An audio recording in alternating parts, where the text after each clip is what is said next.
பெண்கள் அதே நேரத்தில் இப்போ மாணவர்களுக்கு வந்து நான் முதல்வன்ல வேலை வாய்ப்பு ஏற்படுத்தி கொடுக்கறதா இருந்தாலும் சரி, சிவில் சர்வீசஸாக இருந்தாலும் சரி, இது தவிர புதுமை பெண் திட்டமாக இருக்கட்டும், அங்கே வந்து பார்த்தீங்கன்னா நம்மளுடைய வீட்டு பொண்ணுங்க வந்து காலேஜ் போகிறாங்க அப்படின்னா அவங்களுக்கு மாதம் ஒரு ரூ. 1000 அப்படிங்கிற ஒரு இது கொடுத்துட்டு இருக்கிறாங்க. இது தவிர நம்ம வீட்டு குழந்தைகள் இந்த மாதிரி அரசு பள்ளியில் படிக்கிற குழந்தைகளுக்கு காலை சிற்றுண்டி, அதாவது இது சாதாரண திட்டம் கிடையாது.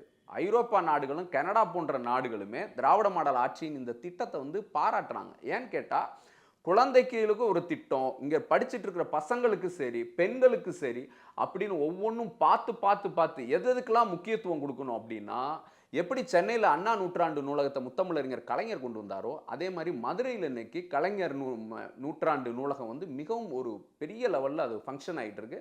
அதே மாதிரி அடுத்த கட்டமாக இன்னைக்கு கோயம்புத்தூரில், திருச்சியிலன்னு சொல்லி கல்விக்கு முக்கியத்துவம் கொடுக்கணும். அதாவது நம்ம தலைவர் சொன்ன மாதிரி எல்லாரும் வந்து படிக்காம கூட சாதனை புரியலாம், யூடியூப்ல வந்து வருமானம் கிடைக்கும், இன்ஸ்டால கிடைக்கும் அப்படின்றதெல்லாம் நம்பாதீங்க. கல்வி தான் நம்மளுடைய ஆயுதம், அதன் மூலமாக தான் நம்ம முன்னேறணும் அப்படிங்கிறத மீண்டும் மீண்டும் மீண்டும் வலியுறுத்தி சொல்லிட்டே இருக்கிறாரு.